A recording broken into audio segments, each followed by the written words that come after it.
Are you frustrated by a lack of momentum in your business? Tired of putting in long hours doing what everyone says you should and still not making money? Sounds like you're ready for Lifestyle Builders.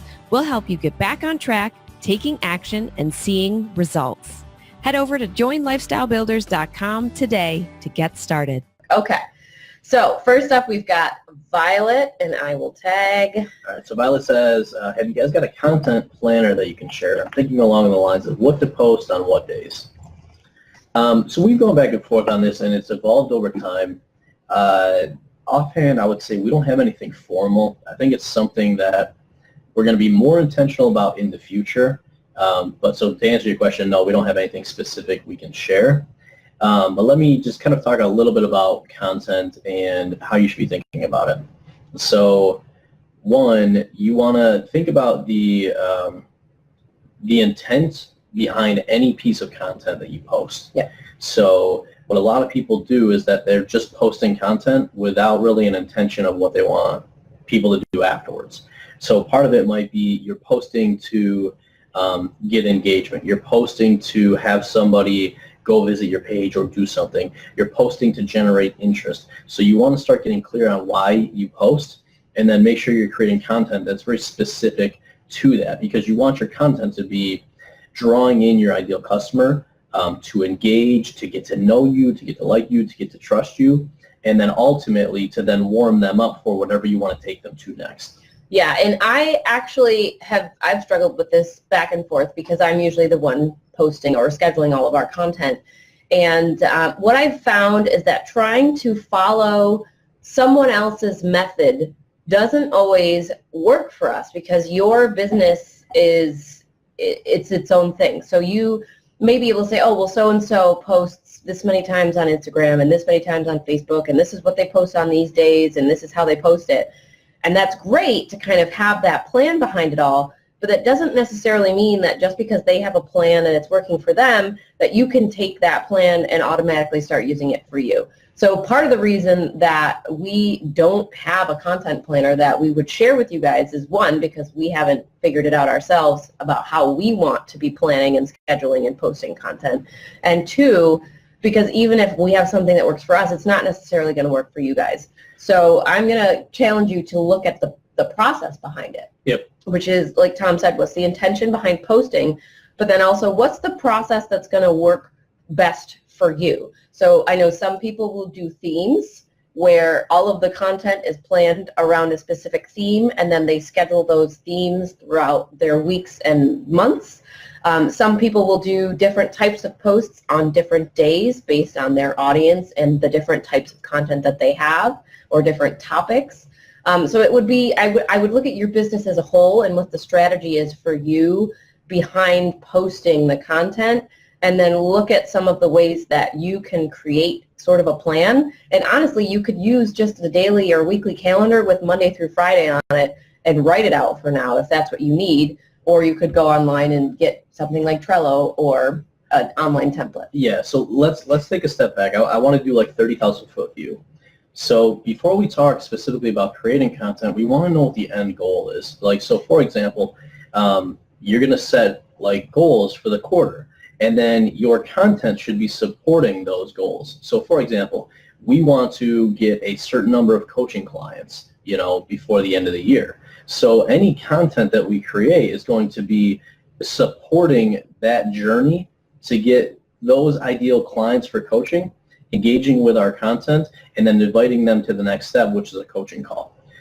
We also have Lifestyle Builders. We want to get new people into there. So any content we create relevant to that, we want people to then know, like, and trust us and to take the next step. Now, Ariana said that we don't really have a content calendar. We actually do have some of that. We've just automated it, so to be honest, we forget about it. Yeah. For example, one of our main pieces of content is our podcast.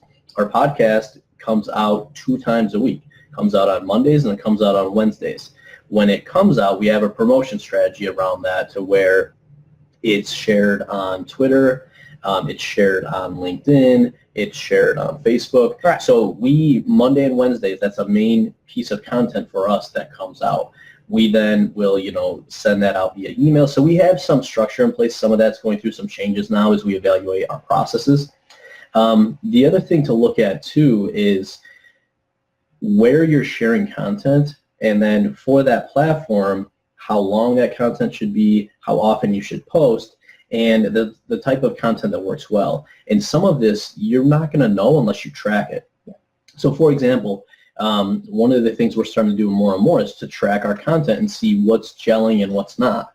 Let me pull up a thing quick. So going back to like LinkedIn, we've gone through and tracked all of our past content. One of our most popular posts was when I shared information about our book getting accepted. Another popular post was when we had John and Kate on the podcast. Another popular post was when we talked about marriage. Another one was when we talked about our client success. So we're now starting to see some themes around that, which will help us create better content in the future that our audience is looking for. So with all of that, I guess key things to sum this up: get clear on your end goals and how your content supports that. Think about what platforms you're on and then what is right for those platforms, and then start tracking this so that you can be more intentional with your content and creating content that actually meets the objective rather than just being on this content treadmill. Yeah, and I know Sherry had posted up something in there just about like the planner itself. If you're looking for like a calendar or a paper template planner, there are a ton of people out there who offer them. My biggest suggestion would be to figure out kind of what you want for your content first, and then find a template or a planner that will work for that. And obviously, if we come up with one in the future, we will definitely share it out with you guys. Yeah, and I guess final thing I'd say is when you create content, one of the best ways to do it is to batch it. So, take a day, think about the themes and the type of content you want to create towards your goals, create a bunch of it, and then schedule it out. So, like, for example, if you go on to a lot of our platforms, some of the content is scheduled and some of it we just post live. What that allows us to do is to not get overwhelmed with content, but we're consistently putting stuff out on each of those platforms. And Lisa says, and make sure you look at what's sustainable for you. Also Absolutely. Very important. Well, and this is where you want to make sure that what you're creating is leading to results. Because there's so many people, and this is why we tell people, like, don't start a podcast. Don't do all these things that are going to force you to consistently create more content until you know that people are going to buy your stuff and you know how that content is going to move people down that journey to buy. Because otherwise you're going to spend a ton of time, a ton of effort. You're not going to get the results you're looking for, and then it's going to burn you out. You're going to be frustrated not only with creating content, but with your business in general. Mm-hmm. All right, so we've got Kirsty live. Did you want to hop over and talk about her Sure. landing page there? Okay. So Kirsty says, this may or may not be appropriate for this question, but my webinar registration page is converting dismally. Any ideas why? All right, what I'll do afterwards, I'll jump in and I'll shoot a quick Loom video kind of walking through this. Questions I'd be asking, though, where are people finding this page and what mindset are they in before that? So, for example, if they're finding it organically from, say, your website, what page are they on before, and what is their motivation thought process when they then click and come to the registration page? If you're running like a Facebook ad, what are you targeting? Like, what are they seeing when they see the ad? And then is that consistent when they click the ad and then come to the webinar registration page? Because oftentimes, if you've got a disconnect there, people are clicking thinking one thing, and then if they look at the page and let's say the messaging is different or the images are different, there's going to be a disconnect, and that will usually cause people to drop off. I'd also look at, has this worked in the past, or is it the first time you're testing it? If it's worked in the past and now it's not converting and there's a reason, like, I would dive into why. Are you targeting different people? Are people coming from a different source? Are you targeting the same people over and over again? You're not getting new leads in. If it's something you're doing for the first time, I'd look at, testing the different pieces of it. Is the headline good? Is it simple enough? This looks like, so I'm guessing this is like an automated webinar because you got to choose the date, unless it's just live and you got two options. Yeah, I think, like I said, I'll go through your actual page and give some feedback on that. But yeah, I just start looking at all those potentials and testing different stuff out. But my guess is there's probably a disconnect between where people's thought process is and then when they land on the page, what they're actually seeing. Okay, Okay, so it is live with live two with two options. options. Okay, yeah. I would just list out each of those pieces and start diving into why.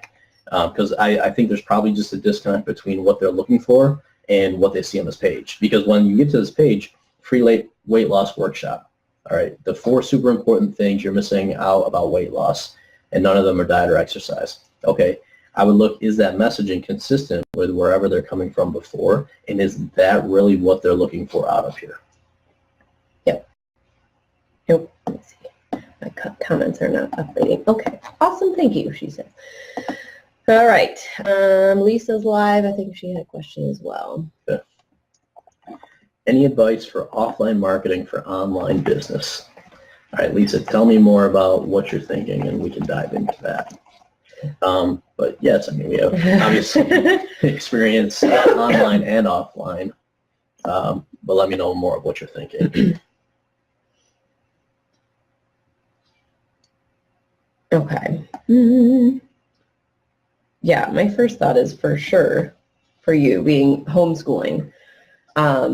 Even just getting involved in the community and local entrepreneurs, if you can find groups that are meeting up and stuff, sometimes just starting to do the networking piece of it will give you ideas about how to then start marketing in the offline space when you have an offline business. Yeah, I mean, one of the biggest things, whether you're 2019's goal is marketing my resources and making sales. Okay, so anytime you're marketing, whether it's online or offline, what you're basically trying to do is find where your people are and then get in front of them and pull them back into your world. So online, you know, you're going to find where those people are, whether they're on social platforms or different places, and you're going to pull them in. Offline, you're going to have the same type of thought process. So I would start identifying where is your target audience offline, and then do things to get in front of them there. So for example, offline, some of the things that we do, we go to conferences where our ideal clients are. We speak at conferences and events where our ideal clients are. I mean, those are probably the 2 main things. If your ideal clients read a certain newspaper or magazine, you can look to write an article for that. You know, you can advertise in those things. But I think it really comes down to just understanding where they are and then thinking about what strategy makes the most sense. My big challenge is I'm kind of stuck at home. Your challenge is also your ideal client's challenge. So they are not necessarily going to be able to get out of the house if they're homeschooling and have their kids at home as well.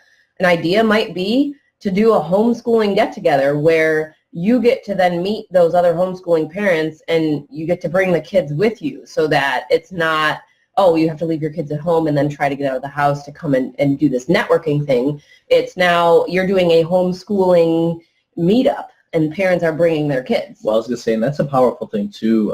You know, I don't know how big like meetup.com is, you know, in other countries, but in the U.S. it's pretty big. With that, you're basically, you can either find other meetups that exist and go to them, or you can host your own meetup. And I love that idea of hosting a meetup and maybe bringing the kids. You could then maybe, I don't know, teach some stuff together. You get parents out of the house, which is, I would imagine, one of the big pain points. Like if we were in the house all day with our kids, probably drive me nuts. They might see through my super mom. You don't have to be super mom. This is the point, though. They are going to want to see the real you. They're feeling the same things that you're feeling as a homeschooling mom. So to meet somebody who's not only another homeschooling mom, but also building a business on top of that, they're going to see you're not going to fail in their eyes. Like this is part of that like imposter syndrome, thinking you have to be perfect. You don't need to be perfect for these people. They want to see the real you because then that legitimizes themselves and the things that they're feeling as they're going through the homeschooling journey as well. So I feel like showing up and being you and being unapologetic about it is part of what appeals to a lot of the people that you're teaching. Yeah, the other thing I would say too is, I know you asked about offline. I would look at all your potential marketing channels, like all the potential ways you could market, and then just start rating which ones are going to, like how much time do they take, how much money do they take, and then like how much potential is there? Because one of the things, like I used to do a lot of stuff offline. I'm shifting away from that now because it takes a lot more time. Like, I mean, to be honest, even doing phone calls with people, I cut down a lot on that because that all takes time. And, you know, as you get busier and busier, as, you know, more stuff is coming up, you want to really protect your time. So offline may be really good. Just don't discount other potential strategies as well. Mm-hmm. Yeah. And I mean, I think just think outside of the box a little bit, you know, ask your people and see what they think. Like, would you ever go to a meetup with other homeschooling moms? And you could teach a lesson together while you're there with the kids. Mm-hmm. Just some ideas. I was looking into print ads for conference goodie bags. Not sure if it's good ROI. If you can't go to the conferences yourself, I mean, there's a potential that it could be good. It got pros and cons. Yeah, I mean, I have mixed feelings about this. Like, I've seen it sometimes work out well. A lot of times I think it's throwing money away because here's the thing. When you market, there's essentially two ways to market. There's generic, get your brand out there and hope somebody comes in, or there's direct response marketing, which is what most of us are doing, where we're specifically talking about a problem and then we're trying to get people to take an action from that. So big companies, when they like sponsor a conference or advertise in there, what they're doing is trying to like be everywhere and have that brand awareness so that people will then eventually like, I see Coke everywhere, so now when I'm in the store, I'll buy Coke. That's a very different strategy than most of us are going to take with our small businesses because one, we don't have the budget. Two, we're not going to be able to build the brand awareness. So what most of us want to do is be very targeted. So if there's a way to be able to stand out when you're doing that, that might work. Yeah, and part of it, to be honest, is probably just testing it. You know, like for our offline business, our wine and liquor store, we do advertise in some of like the campground guides and whatever because we know our target client is coming to this area and they're looking through those guides to find like a wine and liquor store. That's one potential way they're going to find us. So we do test out advertising in some of those things. I would just say, like, once again, make sure that that's the best use of your time and money. Weigh that against all the other ways you could market, and then it's just going to be testing it out. Mm-hmm. And I mean, if you know other people who've done the print ads at the conferences, like the homeschooling conferences, if you could reach out to them and just kind of say, hey, you know, I know that you put a print ad in the goodie bag last year. You know, how did that produce for you? Like, did you have people coming and finding you afterwards? Yep. Okay. Let us know if that makes sense. If you have any other follow-up questions, I have no idea who else is live right now. So we'll just start going in order. Let us know if you guys are on, and we'll jump to your questions. Okay, so we've got Jeffrey. All right, so Jeffrey says, I'm considering starting an online community around my business, which is plant-based eating, and I'm considering both free and paid options for this. What do you recommend in terms of evaluating and creating a new online community? I know that there's some discussion recently in here about communities and groups and opening and closing them, though I don't know the details around that. All right, so an online community, whether it's a Facebook group or on another platform, it's really another marketing channel for you. So, you know, your marketing channels could be social media, they could be podcasts, they could be YouTube, they could be offline things. So all these are basically different ways to find your people and bring them in. Mm-hmm. What communities then usually do is then nurture people towards ultimately buying from you. So with that said, why communities are so popular is because it's like, well, I can start this, I can start congregating all of my people or the people that are interested here, and then take a portion of them to ultimately buy. So that's the thought process behind it, and that can work. The reason you hear so much about starting and stopping is because it takes a lot of work. Mm-hmm. Because in order to populate that group, you got to have a strategy in place to find people somewhere else and then convince them that their next action is to join your group. Then what you also have to do is once they're in the group, you need to be engaging so that more people see like the post in that group and they're responding as well. Because one of the things you probably notice with like Facebook is you see certain people's stuff and you don't see other stuff. A challenge with a group is that if you don't have good engagement in that group, Facebook is going to stop showing that group to other people, and even though they're in the group, they're not going to see as much. Yep. I'll let Ariana speak to her specific experiences with running our free group, and then ultimately why we closed it down. So there are some different benefits to running a free group versus running a paid group. Running a free group, when you start to get people joining and you're doing all the engagement, and maybe you're teasing out like freebies and recipes or tips or tricks or things like that to kind of show people your authority in the space and give them some value to being in the group.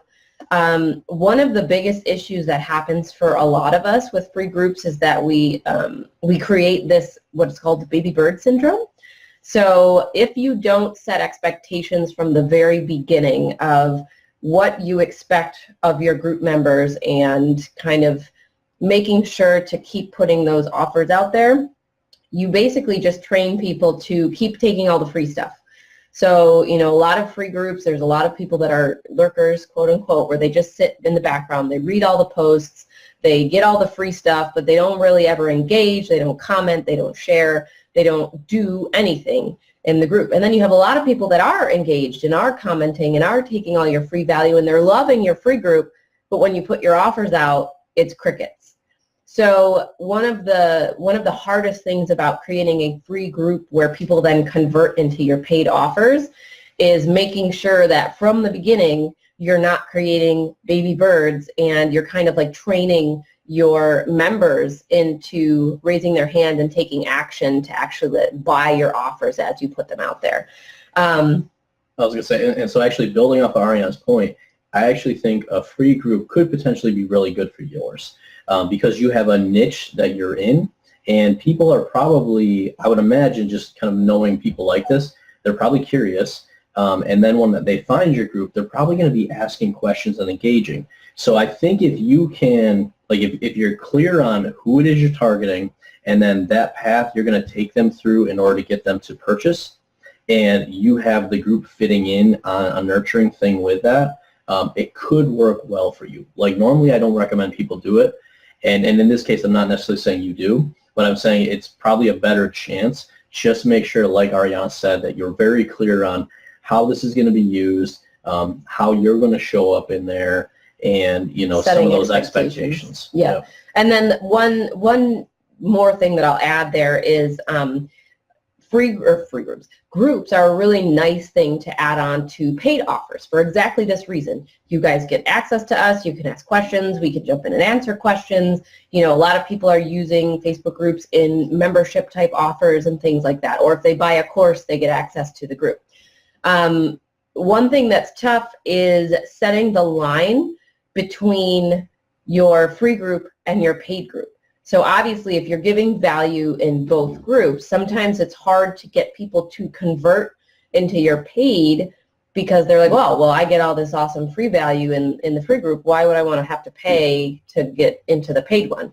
And then it's just a lot of time because if you do both, then you're managing the free group and you're managing the paid group. So for us, is she outside? The dog? I just hear barking. For us, it was really tough because I didn't feel like I could give 100% to our paid membership here in Lifestyle Builders when our free group was still open because my time was split focus between trying to create engagement in both groups and taking care of you guys, but then making sure to give value, and it was all over the place. So just kind of keep those things in mind. Also, it's not to say that you have to use Facebook. There are other ways that you can create a community in the online space that don't necessarily use Facebook. So, there are pros and cons to that as well. Mm-hmm. All right. Next, we got Hector live, so we'll go ahead and answer that. We got the amount of questions that I can fill in a book. The day job fills most of my time during the week. When I say most, I mean 12 to 14 hours daily on average. My weekends are for maintaining my health and building relationships, since that is a big part of my brand. I think I'm going to have to hire some people. I have no idea how to make this work. Okay, so a couple things I say, Hector, I don't know if you've done the time audit yet. I would definitely do that, and especially with the updates that we just did to it, the time and the task audit. What that's really going to allow you to do is to know for your day and for your week where your time goes. And one of the things that we have people do once you've completed that is you can then really figure out, okay, this much time is dedicated to my job, this much time is dedicated to my personal life and my family, and then here's the remaining time that's then available for my business. Because then knowing how much time you have will then allow you to, one, block off that time so that you can focus on business, and then two, when you get into the most important tasks that you should be working on, you can make sure that you're doing those tasks during that time. The other thing that I would say is when you have a job, look for opportunities to basically kill two birds with one stone. So a great example is listening to podcasts or listening to courses or things you need to learn, audiobooks, while you're commuting to that job. I can't tell you how many books I've listened to while I was like traveling on airplanes and driving to clients and all of that. That helped a lot. Even look at other things you can do. So, you know, if like one of the things we always recommend people do is have phone calls with their ideal client to better understand them. So a lot of times I would schedule these calls so I could take them in the car while I was driving. That way, when I was home, I was doing the stuff that I needed to do while I was home. If you have a lunch break at work, that's another good time to be able to squeeze some work in. And it is tough, I'm not going to lie. The other thing, too, is just to think kind of long-term, like as you're looking forward, is this job the one that is ultimately going to get you there, you know, or is there an opportunity to maybe make a shift into a different job that doesn't take as much time that will then free up time? So I don't know specifically your situation, but those are just some of the things I look at when we don't have a lot of time because of our job to free up or at least identify what that time is so that we do have dedicated business time. And one of the things that we often tell people with hiring is when you're feeling overwhelmed and you feel like you don't have time and you have a lot of things to do, it's a good time to hire, but it's also a bad time because you probably haven't yet gone in and identified what the actual tasks are that are going to free up your time by having someone else do them. You also need to identify the valuable tasks versus the things that maybe aren't so valuable, because if you're somebody like me where you have like a million things going on and you've got all these details and you feel like you have all of these things to do, it's very easy to say, oh, well, I need somebody and they're going to just do all this extra stuff. When you stop and take the time to first identify all those tasks and then go through and really look at the tasks and say, okay, well, is that even valuable to the business? Like, should we even be doing that, let alone paying someone else to do that? Because the last thing you want to do is waste your time and your money by hiring somebody, not being sure about what you need them to do, and then giving them tasks that aren't that valuable, so you're spending money on having somebody do something that isn't even worth it for your business. So at this point right now where you're feeling so overwhelmed because you literally don't have time, I would squeeze in whenever you would be doing business work and really do like that time and task audit all those tasks that you think you need to be doing or should be doing to run your business, and really get clear about which ones you could actually outsource that don't need you to be doing them, and also which ones are the most valuable where you could have someone else do them and it will give you time back. So it's kind of like that win-win situation. Yep. Yeah, and I mean, ultimately the thing with the job is, you know, when you're clear on like how much you need to make, you can look and say, is there another job that will let me make that amount? In some cases, you can actually make more. Like when I got to a point with one of my jobs where it wasn't working, I ended up switching into a different job, and I made more money. In some cases, it actually took less time. I had more commute, but there may be different alternatives as well to get time that way. But as Ariana said, really the first step is go in and do that time and task audit. It's an action plan within the training portal, and going through that will let you know where you stand today and then give you opportunities to say, what can I shift to free up more time? And then, yeah, I definitely wouldn't focus on hiring right now because it's probably going to add more. I would just focus on probably maximizing the time that you do have on the most important activities to drive your business. Yeah, remember, hiring is not an end-all be-all because you still have to train those people on what they need to do, and you have to manage those people. So it still does take some time and, a little bit of getting used to. Okay, let us know if that makes sense. We got next, Kevin. Okay, so Kevin says, when does SEO become an important part of your business? I'm going to say it's usually later on in your business. SEO, for anyone that isn't familiar, is search engine optimization. Basically, doing things to get your website, your blog post, coming up at the top of search engines like Google, YouTube, whatever. It's a longer-term strategy because it takes time. Mm-hmm. So with that said, I normally don't focus on it or have businesses focus on it early on. And instead, early on is focused on just the most direct path to get customers.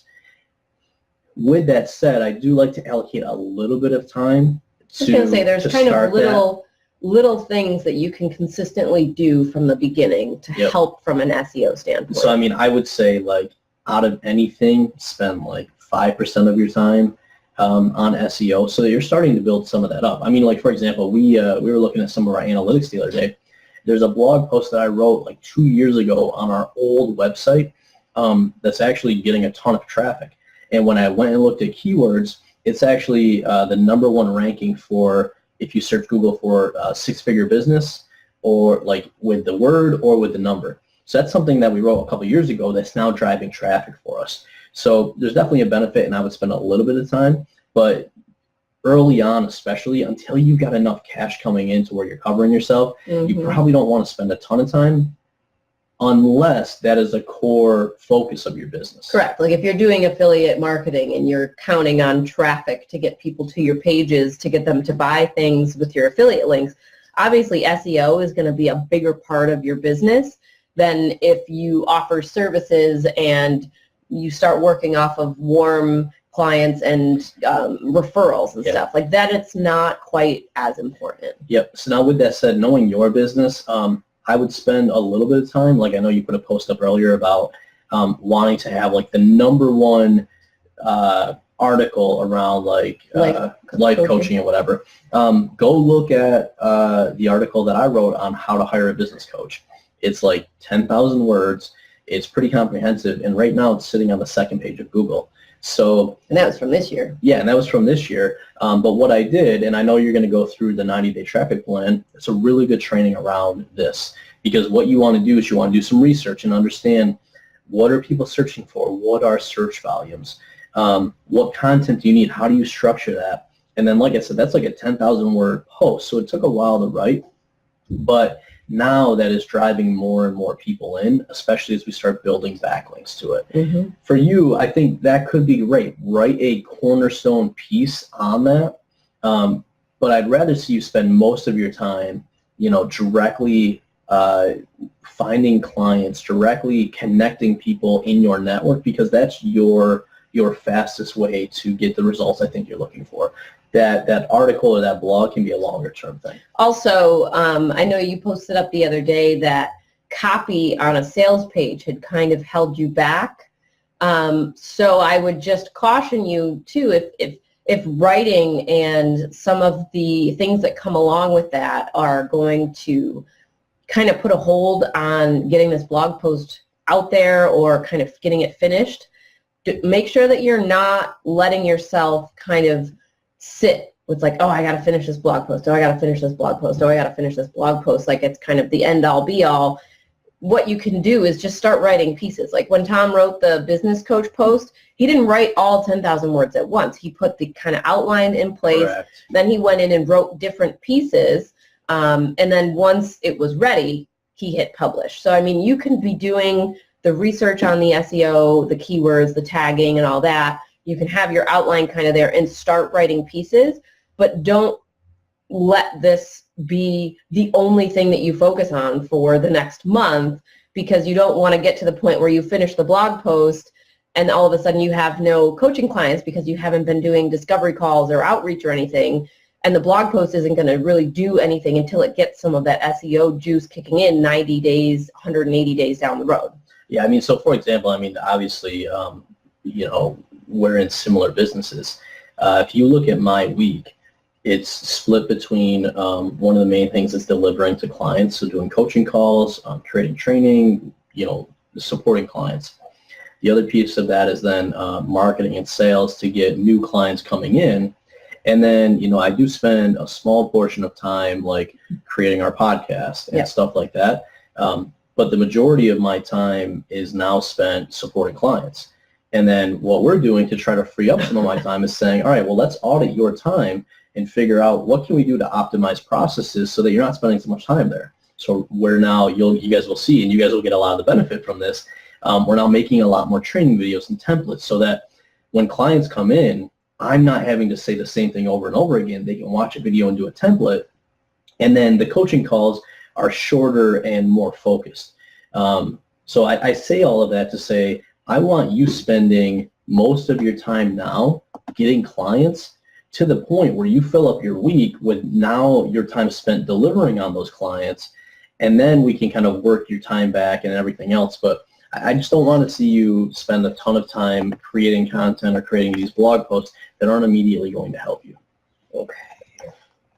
While Ariana's typing, the other thing I would say is what helps me create so much content is because I'm working with clients all day. Like if you guys see the posts that I write, most of them are inspired by a call that I just got off of, or an issue that I just had with a client, or a client had with maybe one of their clients. So when you're in and doing your work, it makes it so much easier to then create content directly off the back of that. Mm-hmm. All right, Kevin, when you rewatch this, let us know if you have any clarifying questions. Yep. We're going to jump to Sherry's question, which is about working with retainer clients. All right, so she says, when working with retainer clients and done-for-you services, i.e. social media management, how far in advance should you work? I try to stay ahead by a few weeks, if not a month, depending on the client.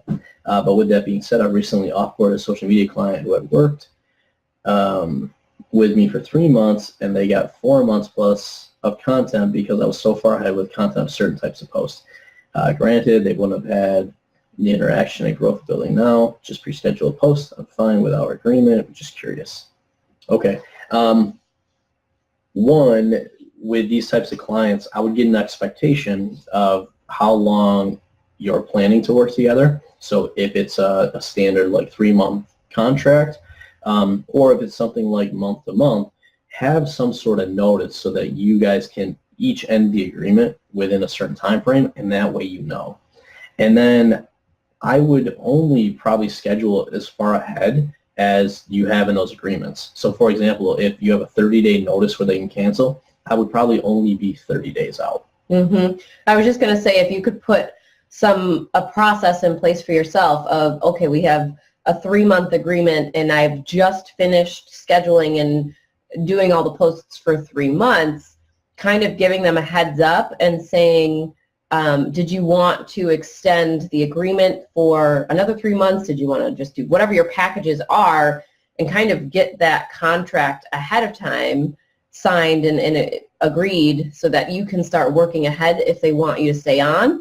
And if they don't, then you only work up to the end of that 3rd month and with the engagement and interaction piece of the posts that you've already scheduled. Yeah, another thing when you have clients, and you can do this wherever, in a spreadsheet, in a Trello board, whatever makes sense for you, having a sheet where you're basically saying, are these clients red, yellow, or green? And let me explain what I mean by that. Red is like things aren't going well and they need some attention or I'm probably going to lose them.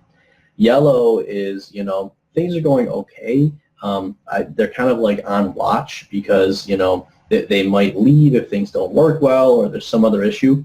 And green means like things are good. Like this is a client who's getting results, they're happy, they're doing what they need to do. Because when you then track your clients every week and you're making updates, you then have an idea of this client has been green, green, green every week or every month. They're probably going to stay and I probably can go out a little further because I have confidence. Whereas this client, like they're not doing what they need to do, they don't seem happy, so they're yellow or red, you're not going to do as much as far out with that client because there's a higher potential they're going to leave. So doing that will, one, not only help you with this, but two, also then let you say, all right, I got to probably get on a call or spend some time with this client because things aren't going well and we either need to get them to green, or if they're not a good fit or whatever else, offboard them so that you can end on a good relationship and then replace them with a better client. Mm-hmm. Yeah, so let us know what you think, and if anyone else has any ideas, of course, you are also welcome to post up and give us your perspective on that, because I'm sure we've had different people in different industries. Hey, we hope you enjoyed this episode. If you know another entrepreneur who may benefit from hearing this show, we would so appreciate you being a good friend and sharing it with them. Are you dreaming of a life of financial freedom and more time to spend with your loved ones? Want to build your business to support that dream? You need Lifestyle Builders, a mentorship program designed to meet you where you are and give you strategic and custom guidance so you can build the business you need for the life you crave. Become a lifestyle builder at joinlifestylebuilders.com. Are you a Lifestyle Builders podcast fan? We'd love to hear from you. Head on over to tomandariana.com/iTunes and leave us a review.